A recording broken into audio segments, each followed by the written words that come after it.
different from each other. Their utilization, their economical work, their activities, everything is different from each other. है ना? That's why we study about human being also, because in every part of the earth, from equator to pole, all human beings are not having the same kind of activities. Their nature is different, their habits are different, their economical activities are different. Yes, and these all things are influenced by what? By human beings, as well as human being is influenced by its surroundings.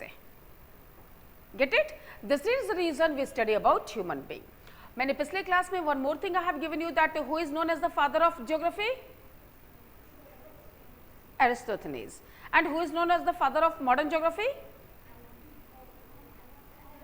Little louder. Alexander von Humboldt. Absolutely correct. And who is known as the father of human geography? Carl Ritter. And father of modern human geography? Paul the Blash. It's okay, in short we can use it. At the same time, ठीक है दीपक, आपने भी लिखा था, ठीक है, पढ़ लीजिए बेटा, उसको जो लिखा है आपने उसको पढ़िए, तब आपको समझ में आएगा क्या हो रहा है, ठीक है. Okay, so these all things we have discussed in the previous class. Now we are moving actually to the topic. From when this concept of human geography came? Is it clear? So as I have given you that day also, the main credit goes to, although Carl Ritter has described about human beings in his regional approach, and human geography is described over there, that is why it is known as the Carl Ritter is the father of human geography. But detailed study about human being comes from a Rudgell, Frederick Rudgell. क्या नाम था उनका? He has described a human approach or the human geography in a systematic way. यहाँ से human geography के बारे में हमें डिटेल और सिस्टमेटिक के इंफॉर्मेशन मिलना शुरू हो जाता है, जहाँ से वो हर एक पहलू पे ध्यान देना शुरू करते हैं. And Frederick Rudgell was from Germany. From which country he belongs to? He belongs to Germany. What he thinks about human geography, how he has described human geography, so what he has given, कि human geography is a synthetic study. What is the meaning of here synthetic? कोई बता सकता है? Study of a relationship between the human society and the earth surface. इन्होंने क्या कहा? Human geography क्या है आपका? तो ह्यूमन ज्योग्राफी एक सिंथेटिक स्टडी है. किसके बारे में? सिंथेटिक स्टडी किसके बारे में? तो सिंथेटिक स्टडी है about A relationship of a human society and the earth surface. क्या हम लोग इस चैप्टर की शुरुआत से यही डिस्कस कर रहे हैं? Same things we are discussing, that under the human geography basically we are going to study about the relationship between nature and human being. Here also he has described and synthetic study means which is a constant, which is not going to change. क्या nature और human being का relation कभी खत्म हो सकता है? क्या human being पूरी तरह से superior हो सकता है? नहीं हो सकता है ना? We have to take care of the nature also. Under the sustainable development also you people have learned about it. पढ़ चुके हैं ना आप लोग बेटा? तो that is why he has described human geography. How he has described that it's a study, it's a synthetic study about whom? About the relationship between human being and earth surface. Here nature is in the form of earth surface. Whatever the things are found on the earth surface, that is natural things. That is only nature. And that's why his study is known as a synthesis study. His definition based on what? Based on the synthetic study or the synthesis studies. Got it? आप लोग के exam में इस तरह से MCQ में ये question अक्सर पूछता है. इन तीनों के डिफिनेशन में से अक्सर एक डिफिनेशन पूछता है. कई बार डिफिनेशन दिया रहेगा, आपको इनके नाम दिए रहेंगे, आपको आइडेंटिफाई करना कि किसका है, या फिर कई बार जो है आपको ये टर्म्स होंगे, सिंथेटिक होगा, पॉसिबिलिज्म होगा, डायनेमिज्म होगा, by whom it is given, किनके द्वारा ये दिया हुआ, किनके कॉन्सेप्ट में ये चीज है. ठीक है, इस तरह से एमसीक्यू आता है. कई बार डेफिनेशन लिखा रहेगा, किसके द्वारा दिया गया है, यू हैव टू आइडेंटिफाई. आ रही बात समझ में? तो क्या था रेडजल का डेफिनेशन, क्या था रेडजल ने कैसे ह्यूमन ज्योग्राफी को डिस्क्राइब किया? ह्यूमन ज्योग्राफी का एक सिंथेटिक स्टडी कहा कि यानी कि वो स्टडी जो हमेशा चलने वाला, जो कभी नहीं खत्म होने वाला, किसका? Relationship between human being and the earth surface. तो इसे बेसिकली आपको क्या याद करना है? Relationship between the human beings and the earth surface. Is it clear? What you have to memorise? अगर आप चाहो तो आप लिख सकते हो इनको शॉर्ट में, पूरा सेंटेंस आपको बुक में लिखा हुआ है, शॉर्ट में कैसे लिखेंगे? अकॉर्डिंग टू रेडजल, इनका पूरा नाम है फ्रेडरिक रेडजल। क्या नाम है इनका पूरा? Friedrich Ratzel. Is it clear? What is human geography? तो ऐसे कैसे लिखोगे? अकॉर्डिंग टू, आप इसको इस तरह से लिख सकते हैं, शॉर्ट में लिखिए अकॉर्डिंग टू फ्रेडरिक रेडजल, इसके बाद ऐसे करके relationship between human being and earth surface, इतना ही लिखिए, पूरा मत लिखिए। It's okay. उससे क्या होगा, जब आप कॉपी पलटोगे, इसको देखोगे तो आपका पूरा definition, you can be able to frame those words into sentence, है ना? कर सकते हैं आप लोग उसको। तो इनका क्या था? तो इनकी सिंथेटिक स्टडी थी, किस चीज के बारे में? ठीक है, that synthetic study is about A relationship of human being and the earth surface.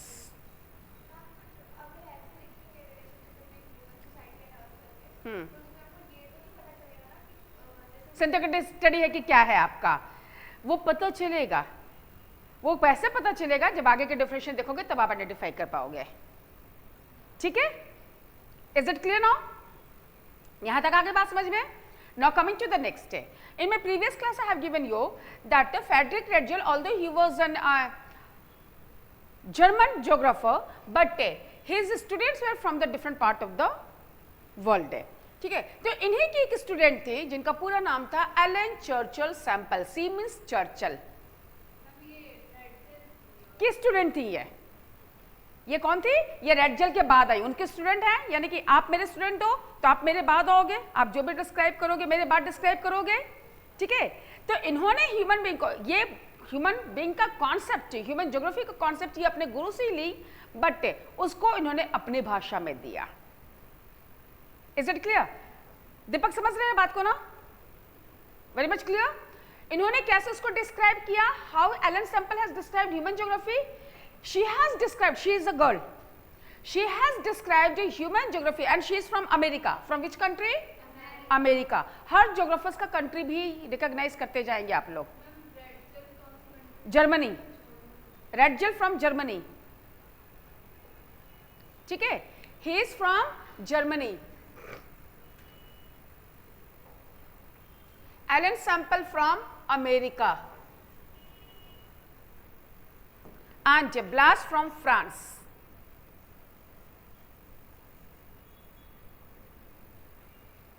Is it clear? आप तीनों के नाम क्या आगे बुक में लिख मेंशन कर लीजिए, क्योंकि एमसीक्यू में कभी कभी पूछ देता है, जो कि दिया हुआ नहीं है कहीं भी, लेकिन कभी कभी पूछ देता है, तो आपको जानकारी होनी चाहिए ये, क्योंकि ये ऑथर समझते हैं, इनका ऐसा मानना है कि जब टीचर्स इसको एक्सप्लेन करेंगे तो उनके कंट्री का नाम भी बता देंगे। ठीक है, अच्छा आपको नाम से ये नहीं पता चला कि she is a female? Indian में तो पता चल जाता है, लेकिन फॉरेनर्स का तो नाम से नहीं पता चलता, तो she is a girl. Okay, she is female can. Okay, तो ये इनकी शिष्या थी। इन्होंने कैसे डिस्क्राइब किया? एलन सैम्पल ने जो है अपनी भाषा में, उनको ह्यूमन ज्योग्राफी को पूरा पढ़ने के बाद, समझने के बाद इन्होंने क्या डिस्क्राइब किया ह्यूमन ज्योग्राफी को? एक डायनेमिक फील्ड में। डायनेमिक का मतलब क्या होता है? जो स्थिर नहीं है, जिसमें लगातार बदलाव आ रहा है। What is the literal meaning of dynamic? आपका यहाँ पर मेंशन किया हुआ है, डायनेमिज्म। डायनेमिक का मतलब होता है जो हमेशा बदलता रह रहा हो। ठीक है, जैसे कि हम इंसान, हम लोग सिंथेटिक नहीं है, हम में बदलाव हो रहा। बचपन से हम बड़े हुए तो हमारा चेंज हुआ, स्वभाव भी थोड़ा बदला। ठीक है, इस बड़े से फिर और बूढ़े होंगे, तो डिफरेंट स्टेज में चेंजेस हो रही हैं। इसी तरह से अर्थ सरफेस में बदलाव हो रहा है। एक समय था कि Aravalli of India was considered as mountain. Today Aravalli is considered as hills or it is known as ranges, but as it is degrading, time will not very far away when it will convert into plateau or it will convert into plain. बहुत तेजी से वो degraded हो रहा है। What is the reason? क्योंकि अरावली ऐसे area में पाया जाता है, अरावली माउंटेन, अरावली हिल्स, जहां पर टेम्परेचर दिन में बहुत हाई, रात में लो है ना। तो due to the physical weathering condition Aravalli hills are degrading. तो धरातल के जो स्थितियां हैं वो भी sometimes natural factors are behind that, sometimes human factors are behind that, है ना। Those all features are keeps on changing. आज कहीं पे जंगल है तो कह सकता है कि वो बिल्कुल कल के डेट में प्लेन एरियाज में कन्वर्ट हो जाए, हो सकता है that might be done by the human being से for a urbanization, for industrialization और फॉर द एग्रीकल्चर पर्पस। संभव है ना, है कि नहीं ऋषिका, आर यू गेटिंग?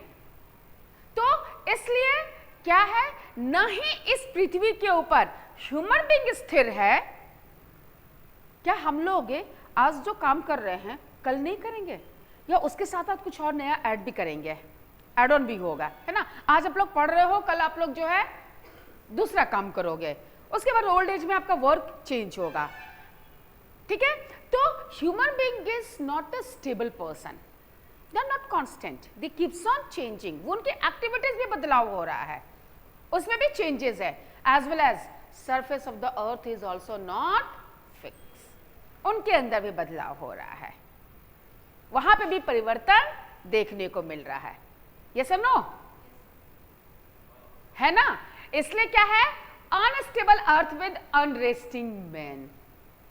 क्या इन्होंने कहा, कैसे डायनेमिक है, किस तरह से बदलाव हो रहा है। डायनेमिक का मतलब चेंजेस हमेशा जो है, क्या है आपका रिलेशनशिप, कैसा रिलेशनशिप है, चेंजिंग रिलेशनशिप है।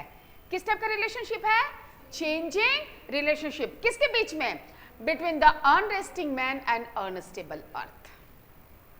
तो एलन सैंपल का फोकस क्या आपको याद रखना हमेशा, अनरेस्टिंग मैन एंड अनस्टेबल अर्थ है।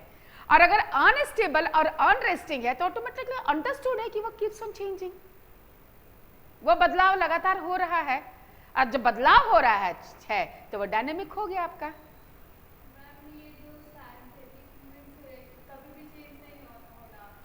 नहीं, सिंथेटिक का मतलब हुआ है कि ह्यूमन बीइंग और नेचर के बीच में संबंध हमेशा रहेगा। वो संबंध किस तरह का होगा, कैसा होगा, ये नहीं उन्होंने कहा, लेकिन संबंध हमेशा रहेगा। और ये क्या बोल रही है कि संबंध यहां भी है, लेकिन संबंध कैसा है, समय के अनुसार जो बदल रहा है।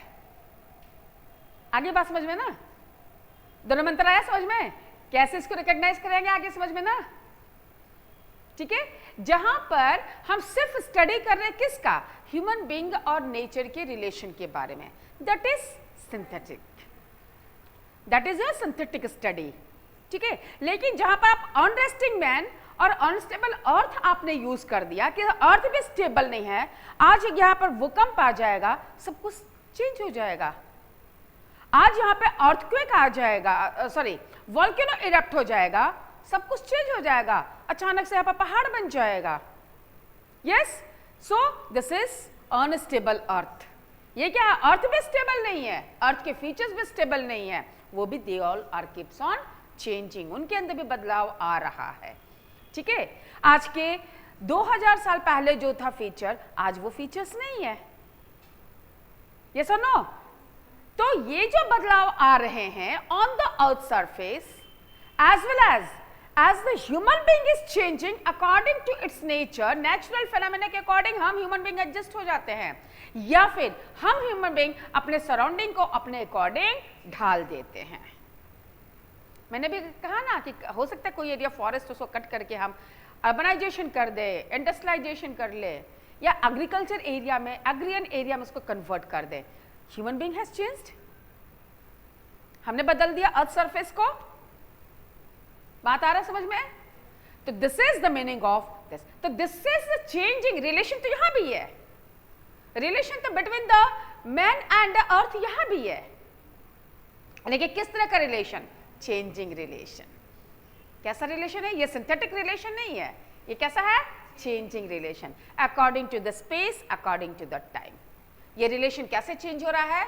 According to space. स्पेस यानी कि equatorial region, polar area, Arctic region, ये स्पेस हो गया, एंड टाइम है, समय के अनुसार भी जो बदलाव आता है।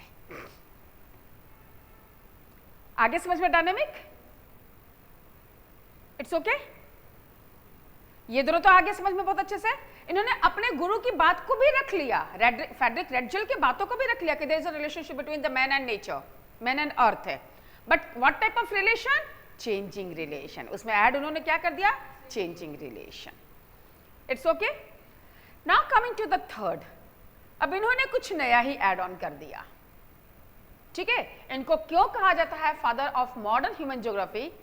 You will come to know from his definition. Paul Vidal da Blas. What was his name? Paul Vidal da Blas. ठीक है, and he was a French geographer. French School of Geography, German School of Geography, इस तरह से ना जो हर एक country का, American schools of geography, जो ज्योग्राफर्स का ग्रुप था वो कंट्रीज वाइज से उनका एक एसोसिएशन बन गया था जिनको इस नाम से जाना जाता था। It's okay. इन्होंने क्या कहा ह्यूमन ज्योग्राफी को, इन्होंने कैसे डिस्क्राइब किया? इनके डेफिनेशन में जो टर्म आता है, जो कॉन्सेप्ट आता है, वो है आपका पॉसिबिलिज्म।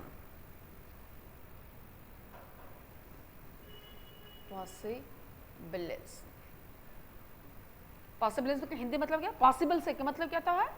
संभव होना, है ना। पॉसिबल मतलब कि संभव है। Is it clear?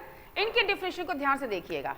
इनके डेफिनेशन से आपको क्या आएगा अब कि ह्यूमन बीइंग और नेचर के बीच का रिलेशन कैसा है? पॉसिबिलिज्म है। यानी कि वो नेचर, ह्यूमन बीइंग कभी भी नेचर को अपने हिसाब से बदल सकता है।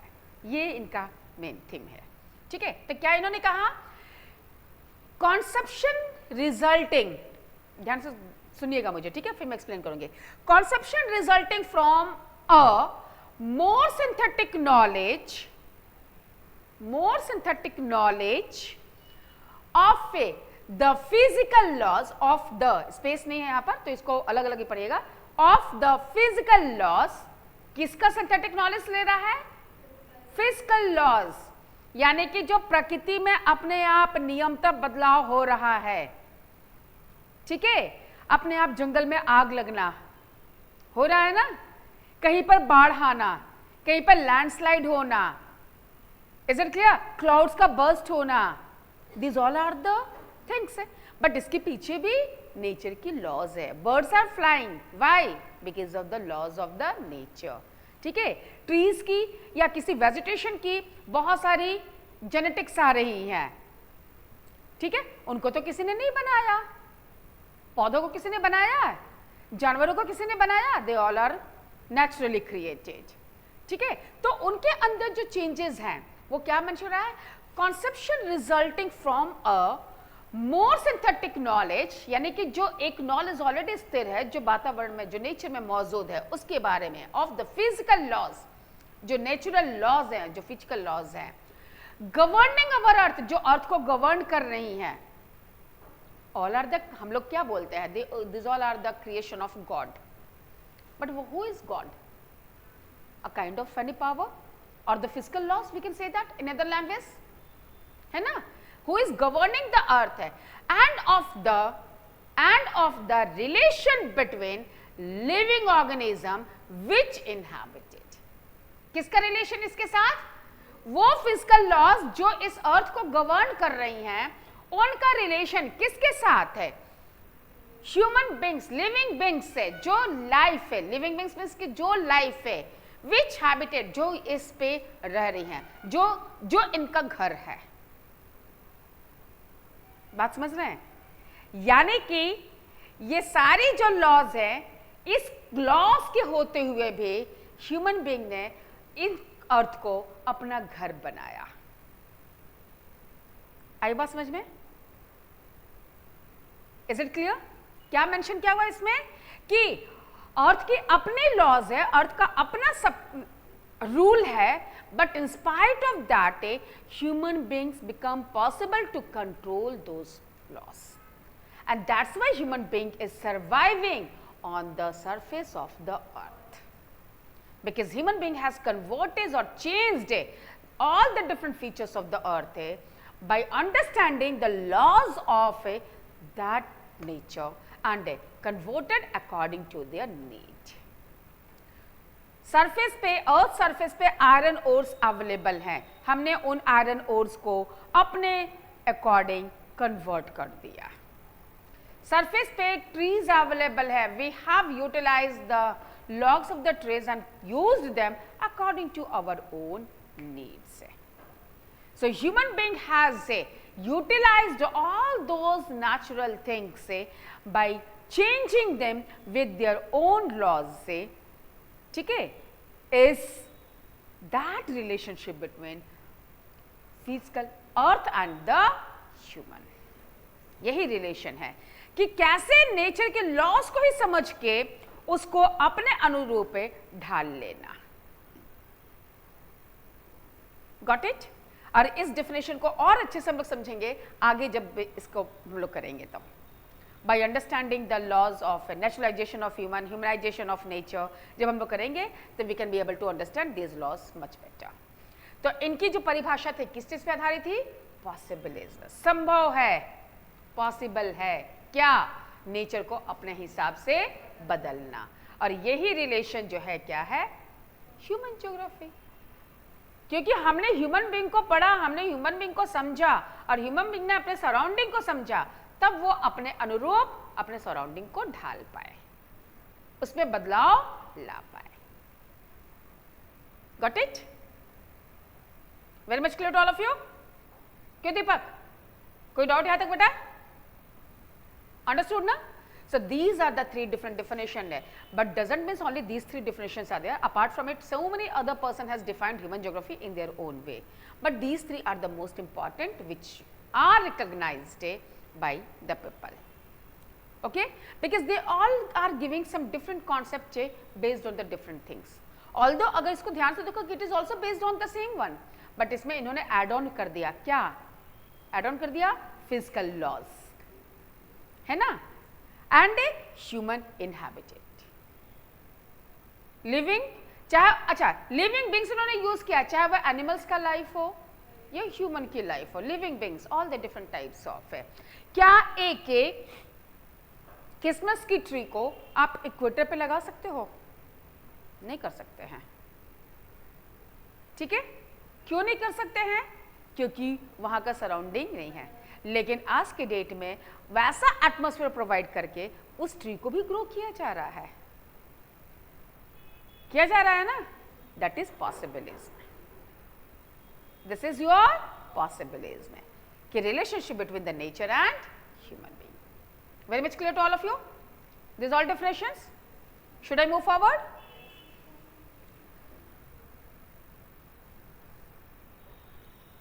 देखिए यहां पर इसके में लिखा भी है, human geography offers a new conception. Who has offered? Blash has offered. What he has offered?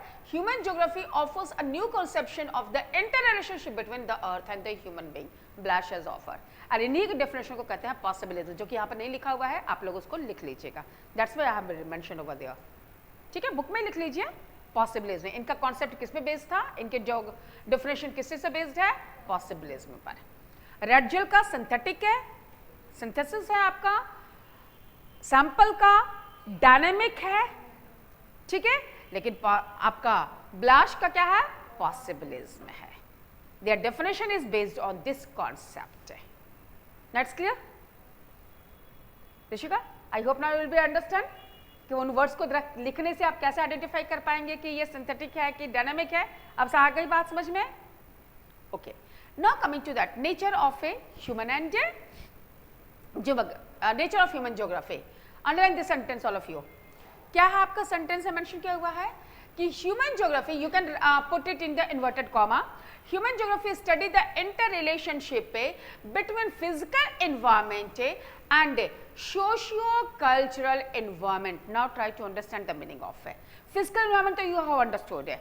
Naturally whatever things are found on the surface of the earth है, that is physical environment. ठीक है, पर्वत, पहाड़, पठार, मैदान, जंगल, नदी, तालाब, पोखर, नेचुरली जो भी चीजें अवेलेबल हैं, that is coming under the physical environment. But what is the socio-cultural environment? Socio means society. Socio means here society of we human beings, and culture. All different societies follow their own culture. Every society is following their own culture, which is based on their surrounding, in their environment. ठीक है, अगर tribal people से झारखंड के लोग कुछ culture को follow करते हैं तो उसके पीछे उनका वो सराउंडिंग है.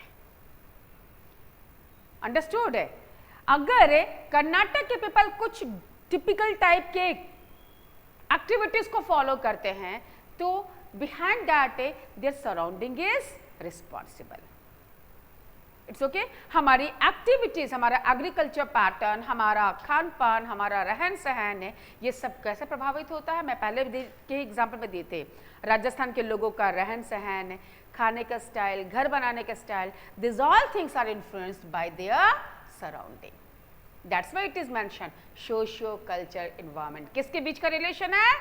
ह्यूमन ज्योग्राफी स्टडी क्या स्टडी करता है? Inter relationship. इंटर रिलेशनशिप किसके बीच में? Physical environment and the socio culture environment of whom which is created by human being.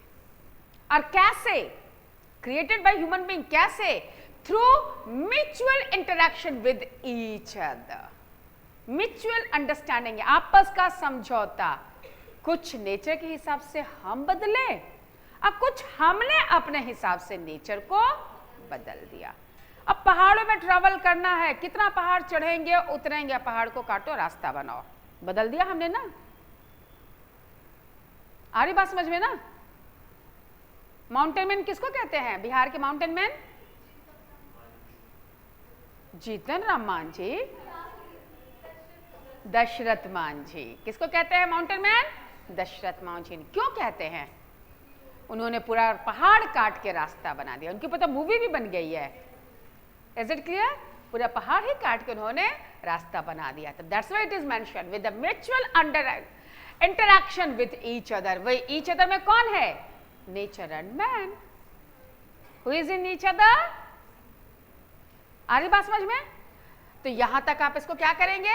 लेकिन देखो ये सेंटेंस एक ही है ना, इट्स अ सिंगल सेंटेंस.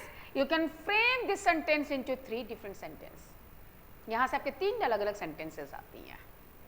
क्या है human geography? Relationship between, inter relationship between human being and nature. Number 2, कैसा inter relationship? By understanding the physical laws, physical environment and the socio culture environment. And third क्या है? Interaction between each other. है ना? 3 points मिल गया आपको. What is the nature of human geography? This is the nature of human geography. Got it? क्या ये sentence आपके बुक में है? Very good. आप इसको अंडरलाइन कर लीजिएगा. It's okay. Should I move forward? Okay. Now coming to the next one. What is given over here? बस इसी को थोड़ा सा और इलोबरेट कर दिया है. अब क्या क्या चीज है? कुछ एग्जांपल्स देके इलोबरेट कर दिया है. कुछ एग्जांपल्स हम लोगों ने ऑलरेडी कर लिया है. मैं डायरेक्ट आती हूं आपको.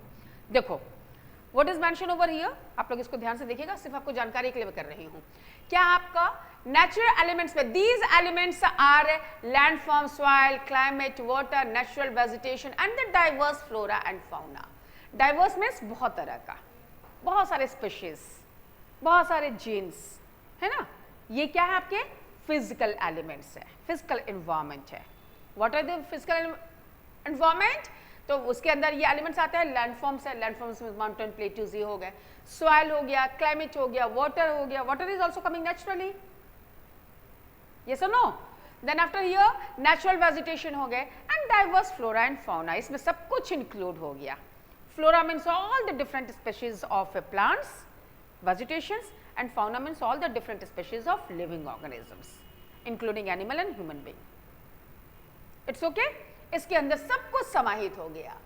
और अब क्या कर रहे हैं आपको कि these all things are having their relation with whom? With the human beings. And human beings has utilized these all things according to their need, to fulfill their requirement, to satisfy their needs. यही है ना. Human being ने इन सब चीजों को क्यों utilise किया? अपने इच्छाओं की पूर्ति के लिए, अपने आप को संतुष्ट करने के लिए. यस. और अगर हम ये सब करते जा रहे हैं तो क्या कहला रहे हैं? We all are developing. What word we are using? We all are developing. It's okay. Can you imagine development without utilising this all different things? Is it possible? It's not possible.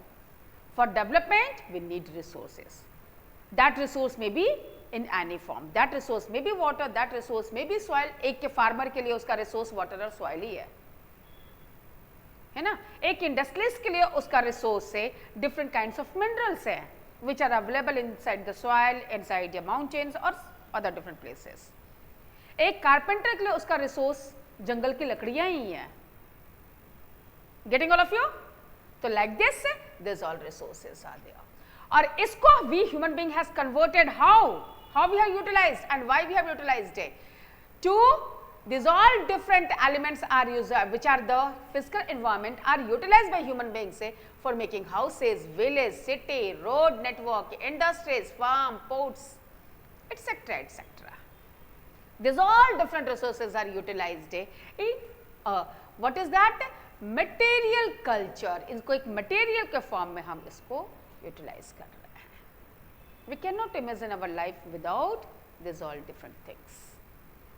So are we dependent on nature? Is there any relation between the nature and human being? Yes, it is. Very much clear? आ रही बात समझ में ना? अच्छा, एक और चीज यहां पर है, to understand this physical environment we will go through the three different concepts. What are those concepts? Those concepts are number one, where the nature is more superior than we human beings. Okay, and that concept is known as a naturalization of human. Means कि human is controlled by whom? By nature. पहले ज़माने के लोग जंगलों की पूजा करते थे, नदी की पूजा करते थे, आज भी हम लोग करते हैं ना. There is a scientific reason behind it. लेकिन कुछ दिनों पहले मतलब कुछ समय लोग बोलते थे क्या ये लोग जंगल की इसकी पूजा कर रहे हैं, but there is a reason. People are afraid of that all things क्योंकि अगर उसका नुकसान होगा, अगर वरुण देवता क्रोधित हो गए तो बारिश नहीं होगी, है ना. बारिश नहीं होगी तो क्या होगा? आपका फसल होगा? नहीं होगा, है ना. इसी तरह से आपके पेड़ पौधे जो है, टू मेंटेन द एनवायरमेंट और the ecosystem we need plants, vegetation. It's okay. तो there are so many different things. So here when the nature is controlling our life and we are totally dependent on nature, we are performing our all the different works according to the nature, that concept is called by naturalization of human. ठीक है, where human being is controlled by nature, and this is termed as environmental determinism. इसको क्या बोलते हैं? इसी में आगे आपको मिलेगा. इस टर्म को हम बोलते हैं environmental determinism. What it means? कि environment is deciding all the things. Determinism is determine करना, decide करना. Who is deciding these all things?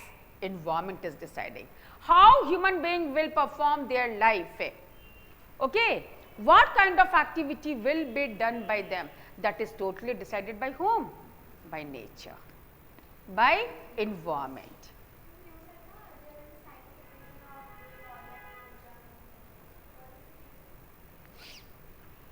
We are worshipping rivers because river is providing, it is the source of water.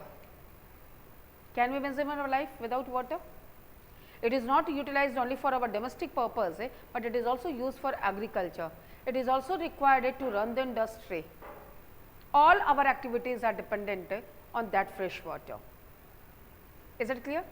If we are worshipping tulsi, it is a medicinal plant which is used for so many different purposes. If we are worshipping people, people is a single tree which is people and banyan. These are the trees which are providing oxygen even at night also. These are only 2 trees which are providing. पहले के ज़माने में लोग बोलते थे कि people के नीचे उसमें भगवान रहते हैं, इसलिए उस पर नीच करना चाहिए। ब्रह्मा विष्णु महेश का भी हम लोग बोलते हैं। According to the Hindu mythology it is said that peepal is a tree where उनके ऊपर वास होता है ब्रह्मा विष्णु महेश तीनों का। ब्रह्मा हो गए क्रिएटर, विष्णु हो गए जो चला रहे हैं सब कुछ, पालनहारी, ठीक है, एंड शिव हो गए विनाशक। महेश यानी कि शिव, तांडव करके सब कुछ ध्वंस करना, क्योंकि जो पैदा हुआ वो मरेगा, वो खत्म होगा, ठीक है। कोई भी चीज़ ऐसी नहीं है जो पैदा हो रहा है वो खत्म नहीं होगा। हमारे कपड़ा से लेके, हमारा खाना से लेके, हमारी अपनी एक्टिविटीज, हमारा बॉडी भी जो है वही है, पंचतत्व का मिला हुआ है। कहते हैं इसी पंचतत्व से बने, इसी पंचतत्व में विलीन हो जाएंगे, है ना। तो दीज आर द थिंग्स है। तो इस तरह से क्या है हमारा कि विष्णु पीपल को, पेड़ को कहा जाता है। तो हिंदू मैथोलॉजी में उसको ऐसे कनेक्ट किया गया। जब साइंटिफिक रीजन ढूंढा गया तो we come to know that peepal and banyan are the trees which are releasing oxygen even at night. और रात के टाइम पे किसी भी पेड़ के नीचे रहने के लिए मना किया जाता है। लोग कहते हैं कि पेड़ के नीचे भूत होता है, मत रहो। भूत नहीं होता, रात में पेड़ भी ऑक्सीजन लेते हैं and due to the lack of oxygen you may die. तो अगर किसी की मृत्यु, जिसका इनर बॉडी बहुत strong, it's okay, they can survive. लेकिन अगर किसी की मृत्यु हो गई तो कहा किया जाता था, पहले के टाइम पे तो लोग उतने पढ़े लिखे सब नहीं होते थे, लेकिन जो जानकार है, जो विद्वान होते थे, कितना सबको बताएंगे, एक्सप्लेनेशन देंगे, तो लोग इसको धर्म से जोड़े। अच्छा, एक्सप्लेनेशन दो तो सब लोग समझेंगे नहीं, सब उसको फॉलो नहीं करेंगे, तो लोगों को डराना जरूरी था। और वो डर कैसे पैदा किया गया? उसको रिलीजन से कनेक्ट करके। और ये हर रिलीजन में चलता है, ऐसा नहीं कि सिर्फ हिंदुज़्म में है, ये क्रिश्चियनिटी में भी है, ये इस्लाम में भी, ये हर रिलीजन में किसी न किसी तरह से उसको फॉलो किया जाता है। सबका अपना वे ऑफ लुकिंग है, सबकी अपनी प्रोडक्शंस है। आई बात समझ में? This is the few examples I have given you. Like this, there are the number of herbs and number of plants which are used for that. Okay. तो ये क्या है आपका? This is called when nature is controlling our life, that is known by the naturalization of human, and when human being is controlling nature, ठीक है, that is humanization of nature. यहाँ क्या लिखा है? Naturalization of human, वहाँ आपको आगे आएगा, हम लोग पढ़ेंगे। Humanization of nature, human is controlling nature and the concept for that one is possibilism. जैसे इसका कॉन्सेप्ट है आपका environmental determinism, उसका कॉन्सेप्ट है आपका possibilism। लेकिन बाद में एक और कॉन्सेप्ट आया ड्यूरिंग दिस 20th सेंचुरी, एक ऑस्ट्रेलियन ज्योग्राफर ने दिया, हम लोग आगे आएंगे। इन्होंने कहा नहीं नेचर बहुत सुपीरियर है, नहीं ह्यूमन बीइंग सुपीरियर बहुत हो सकता है, क्योंकि दोनों ही कंडीशन पे अगर नेचर हमें कंट्रोल कर रहा है तो we can not be develop, we can not be develop, ठीक है, हम आगे नहीं बढ़ सकते हैं, हम वहीं पे स्टॉप हो जाएंगे, ठीक है। लेकिन अगर हम ही सिर्फ कंट्रोल कर रहे हैं तो हम सब कुछ नुकसान कर देंगे, सब तबाह कर देंगे। On the name of development we will destroy everything, ठीक है। इसलिए हमें रुकना भी जरूरी है। And that's why he has given a new concept where nature and human being can run parallel with each other by making a relation or understanding with each other. That is called by मध्य मार्ग या neo determinism, या इसको क्या कहा जाता है? Neo determinism या मध्य मार्ग। इसको कैसे कंपेयर किया गया? ट्रैफिक लाइट से। ट्रैफिक लाइट से इसको किया गया stop, red light, it means कि नेचुरलाइजेशन ऑफ ह्यूमन, हमें डेवलप नहीं होने दे रहा है, हम पूरी तरह से नेचर पर डिपेंडेंट हैं, नेचर से हम डर रहे हैं, तो हम कोई डेवलपमेंट नहीं कर पाएंगे, हम तो वही फिर आदिमानव की तरह अपना जीवन यापन करेंगे, है ना। स्टॉप पे ग्रीन यानी कि सिर्फ भाग रहे हैं, रुकने का कहीं कुछ नहीं है, यानी कि हम सब कुछ तबाह करते जा रहे हैं, पॉसिबिलिज्म हो गया। इसलिए हमें वो भी नहीं फॉलो करना, हमें स्टॉप भी नहीं फॉलो करना, हमें क्या करना? हमें येलो करना है, रेडी टू गो, हमेशा हमें तैयार रहना है मूव करने के लिए। और वो कैसे पॉसिबल होगा? When we are doing development by keeping the nature in our mind, उसका नुकसान ना हो सके, वो पूरी तरह से तबाह ना हो, उसको ध्यान रखते हुए जब हम डेवलपमेंट करते हैं। जब भी हम नेचर को इग्नोर करते हैं उसका इम्पैक्ट हमें देखने को मिलता है। Is it clear? चाहे वो उत्तराखंड का 2013 का बाढ़ हो या कुछ और हो, जब भी आप नेचर के साथ खिलवाड़ करोगे, उसको एक्सेस में आप उसको तबाह करोगे, तो उसका इंपैक्ट आपको नजर आएगा। It's okay, very much clear. चलिए अब हम लोग किसको करते हैं। अच्छा, अब ह्यूमन बीइंग ने ये सब सीखा कैसे? ह्यूमन बीइंग कैसे नेचर के ऊपर अपने आप को सुपीरियर कर पाया? By understanding the laws of nature. Nature के ही लॉज को, प्रकृति के ही नियम को समझ के, अच्छा ये बर्ड्स फ्लाई कर रही, क्यों फ्लाई कर रही हैं, आखिर इसमें है क्या चीज? तो उनकी विंग्स, अगर एक चिड़िया की विंग्स को काट दो तो they can not B fly, है ना? या कोई भी इंसेक्ट अगर फ्लाई करे उसकी विंग्स की वजह से। तो उसी तरह से नेचर के उन लॉज को समझ के ह्यूमन बीइंग ने क्या किया? एरोप्लेन बना लिया along with the wings. Her aeroplane में विंग्स होती हैं, क्योंकि वही मदद करता है, वो हवा को काटता है। वो विंग्स क्या करती है? वो विंग्स से उड़ने में नहीं, वो हवा की जो रफ्तार होती है, जो गति होती है, उसको काटता है, और we can be able to fly. और हर एक फ्लाइंग ऑब्जेक्ट को देखोगे कि उसका आगे का पोर्शन जो होता है वो ट्रायंगुलर शेप में या छोटा होता है, ताकि वो उसके ऊपर बहुत उसका प्रेशर ना पड़े एयर का। Is it clear? ये चीज है फ्रिक्शन। दो पत्थर टकराने से क्या हमने सीखा? फ्रिक्शन। फ्रिक्शन ही उसमें ना साइंस का हमने फायर को डिस्कवर किया। Is it? एक पौधे का बीज कहीं गिरता है तो दूसरा पौधा, सेम पौधा उगता है, उससे क्या हमने सीखा? जेनेटिक या डीएनए। डीएनए का स्ट्रक्चर प्लांट से ही आया, उसके बाद ह्यूमन बीइंग पे इंसान पहुंचा। पहले प्लांट्स का डीएनए उन्होंने ऑब्जर्व किया। तो ये सब क्या हमें मदद करता है?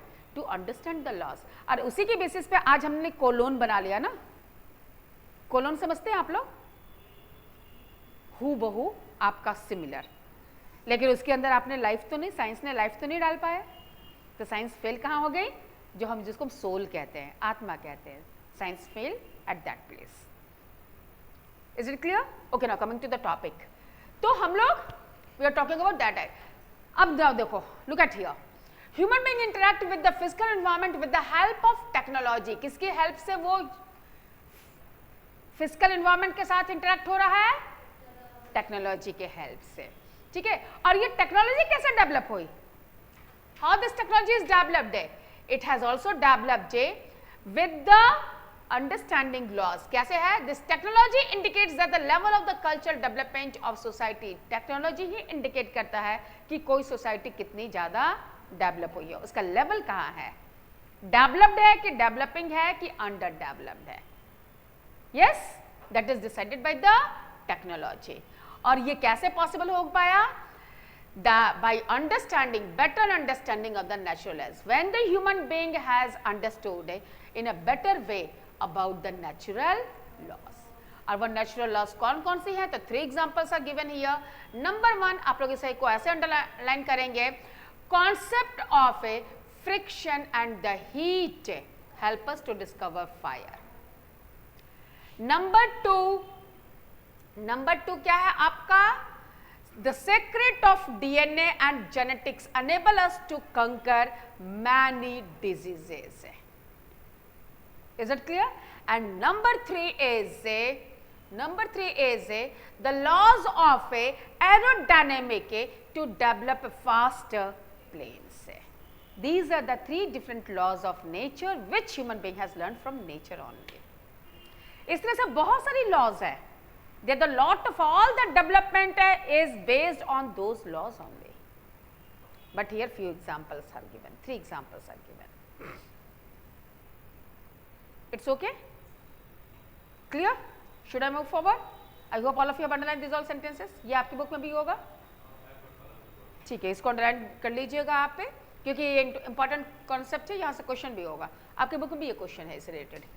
चलिए आगे बढ़ते हैं हम लोग। अब देखिए यहाँ पर क्या देखना है आपको? See, nature is extremely important to develop technology and the technology loosen the shackles of environment on human beings. क्या लिख रहा है? Nature को समझना बहुत जरूरी है। यह नेचर बहुत इंपॉर्टेंट हो जाता है किसके लिए? टेक्नोलॉजी को डेवलप करने के लिए। और टेक्नोलॉजी डेवलप होने के बाद ही हम क्या करते हैं? Loses the cycles of environment on human beings. Human being के ऊपर जो एनवायरमेंट का कंट्रोल है उस बाधा को ही हटाने के लिए हम उस टेक्नोलॉजी का यूज करते हैं। टेक्नोलॉजी को हमने नेचर से ही सीखा, हमने टेक्नोलॉजी डेवलप किया और उसी टेक्नोलॉजी को यूज करके हम नेचर के ऊपर ही सुपीरियर बन जा रहे हैं। आई बात समझ में? Now this sentence is very much clear. Next what is mention here? लेकिन पहले के टाइम पे क्या था? द अर्ली स्टेजेस एक ऐसा रिलेशन था कि नेचुरल एनवायरनमेंट ह्यूमन बीइंग वे ग्रेटली इन्फ्लुएंस्ड है, दोनों एक दूसरे से प्रभावित थे बहुत ज्यादा, और इतना प्रभावित थे कि वहां पर टेक्नोलॉजी नहीं थी और यहाँ पे इंटरेक्शन कैसा था? Interaction between the primitive human society and the strong forces of nature. Nature is more superior क्योंकि उसके जो फोर्सेस थे वो ज्यादा स्ट्रॉन्ग थे ह्यूमन बीइंग से। As a result nature is controlling the life of human being and this concept is only known by the environmental determinism. शायद मैंने यही लिखा था ऊपर, that is naturalisation. Naturalisation of human का मतलब क्या हो गया? Where nature is controlling human being, where nature is more superior than the human beings. It's okay, clear now? Till there everything is clear? ठीक है, coming to that, let me open it. ठीक है, इसी को देखो, फिर आगे एक बॉक्स लिखा हुआ है, बॉक्स में स्टोरी है, आप लोग उस स्टोरी को पढ़ना। मैं शॉर्ट में बता देती हूँ क्या है आपको बॉक्स में स्टोरी में, शॉर्ट में जस्ट बता देती हूँ कि एक लड़का है, उसका नाम बेंदा है। बेंदा जो है अपने दोस्तों के साथ जाता है हनी कलेक्ट करने और जंगल से कुछ सामान कलेक्ट करने जाता है, लेकिन वो रास्ता थोड़ा भटक जाता है।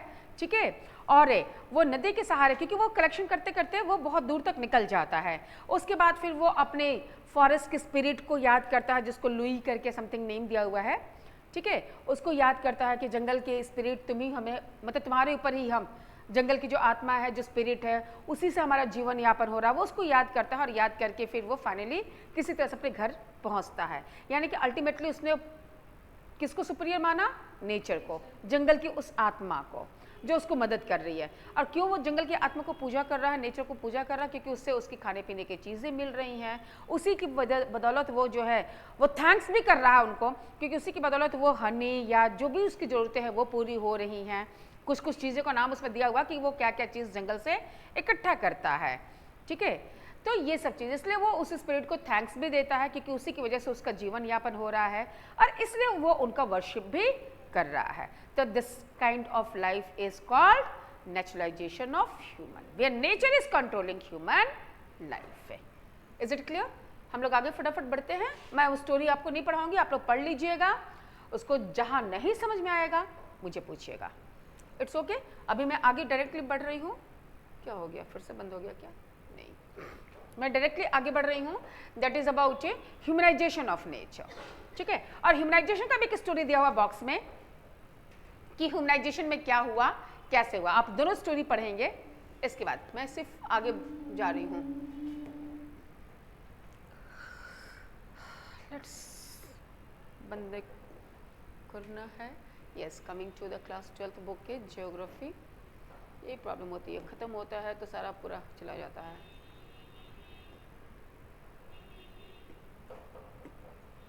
Okay, till here we have completed. ये सारा कुछ हो गया हमारा। I am moving forward. ये पेज हमारा क्लियर हो गया। All of you understood all the things? Okay, this story you will go through it what is given है। Now coming to the next concept, this is humanisation of nature. अब यहाँ से आपका क्या हो रहा है, ये आपको देखे, अब ह्यूमनाइजेशन पे हम लोग आ रहे हैं। नेचुरलाइजेशन ऑफ ह्यूमन हमने कर लिया। Now moving to the humanisation. कब human being, how human being is becoming superior on the nature. Nature पे वो कैसे सुपीरियर हो रहा है। ठीक है, यहाँ तो आपका इसी को एक्सप्लेन किया हुआ है। Now coming to that, look at here, the people began to understand. इसको ध्यान दीजिए। Now what is mentioned over here? ठीक है, the people begin to understand their environment and the forces of nature with the passes of time. जैसे जैसे समय बीतता गया, हम ह्यूमन बीइंग नेचर के उन सारे रूल्स को, सारे लॉज को समझते चले गए, है ना। जैसे जैसे समय बदलता गया, जितना समय बदल रहा उतना हम नेचर के बारे में समझ रहे हैं। और इसकी वजह से क्या हो पाया कि social and the cultural development human develop better and more efficient technology, क्योंकि जितना हम नेचर को समझ पाए उतना ही हम बेहतर टेक्नोलॉजीज भी डेवलप कर पाए। आई बात समझ में कि जैसे जैसे वक्त गुजरता जा रहा है वैसे वैसे ह्यूमन बीइंग नेचर को देखकर उससे और भी चीजें सीख रहा है, उनकी लॉस को अडॉप्ट कर रहा है और उससे वो न्यू टेक्नोलॉजीज को डेवलप कर रहा है। और जितना ज्यादा नया टेक्नोलॉजी डेवलप हो रहा है उतना ज्यादा हम नेचर के ऊपर कंट्रोल कर पा रहे हैं। It's okay. इसके क्या हो रहा है कि due to that technology, because of the development of more new technology, what is happening, they move from one state to the necessity of a state of freedom. State of freedom means कि जहां पे कोई रोक टोक नहीं है, अपने हिसाब से हम सारा कुछ बदलाव कर रहे हैं, जहां नेचर से हमें डरने की कहीं कोई जरूरत नहीं है, हम अपने हिसाब से नेचर को पूरा मॉडिफाई कर रहे हैं। State to freedom, understood? After that what is mention here, it creates a, इसकी वजह से क्या हो गया आपका, now focus over here, it creates, that's why human being has created possibilities. मैंने बताया ना आपको, this concept is called possibilism. Possibilism, इस कॉन्सेप्ट को क्या बोलते हैं, वहां पर एनवायरमेंटल डिटर्मिनिज्म कहते हैं, इसे क्या बोलते हैं, ह्यूमनाइजेशन ऑफ नेचर को पॉसिबिलिज्म। संभव है, कैसा संभव है, by understanding the laws of the nature, by developing more new technologies. It's okay, possibilism.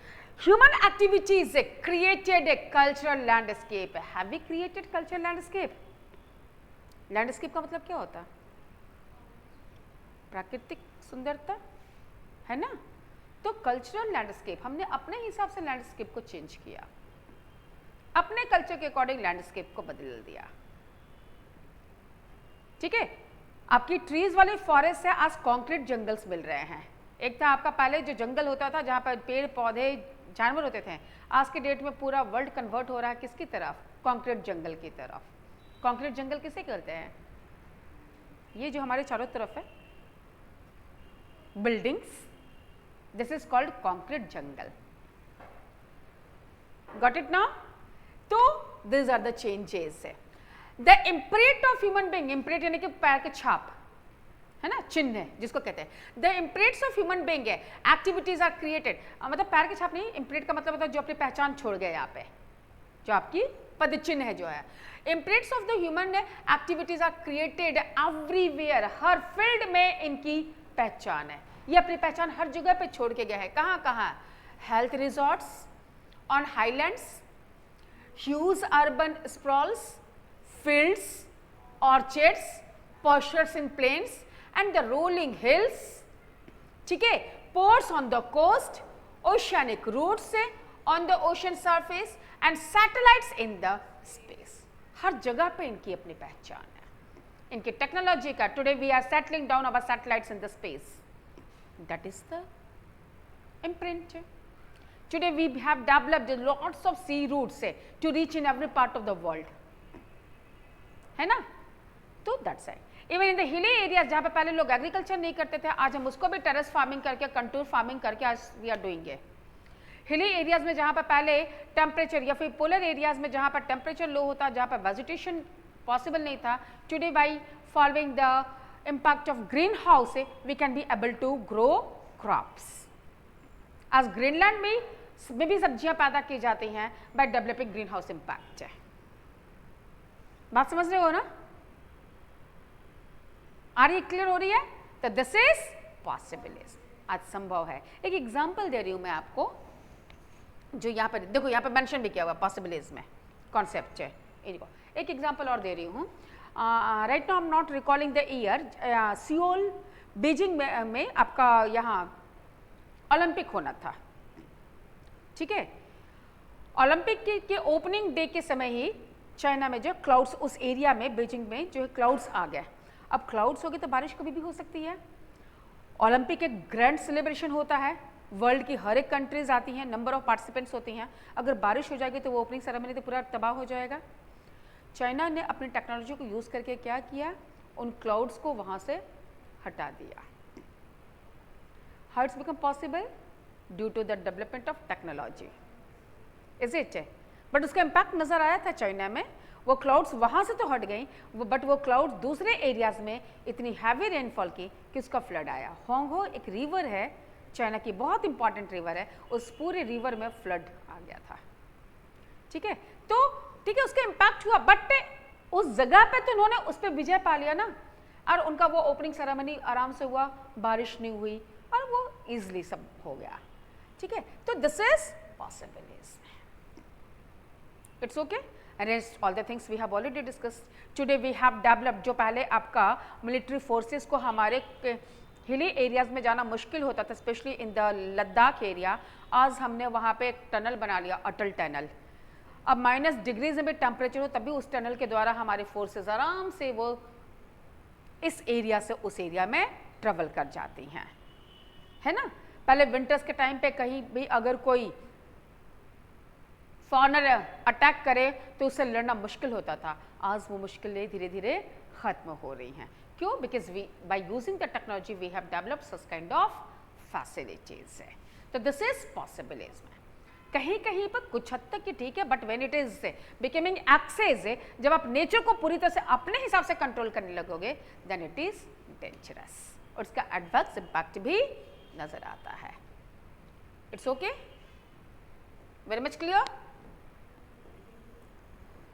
Humanisation of nature, you will go through this कि केरी को के साथ क्या क्या हुआ, केरी ने क्या क्या किया, you just go through it. यहाँ पे बेंदा है, यहाँ पे केरी है, ठीक है। केरी इज अ फीमेल लेडी, उनको क्या problem first, what she did, you will go through it and this concept will become very much clear. देख लीजिएगा, जहाँ नहीं समझ में आएगा I will give you. What's the time, आगे पढ़ना है, आज छोड़े, न्यू डिटर्मिनिज्म नेक्स्ट क्लास, है ना। So for today only this much and just prepare notes. Okay then, thank you for today, only this much.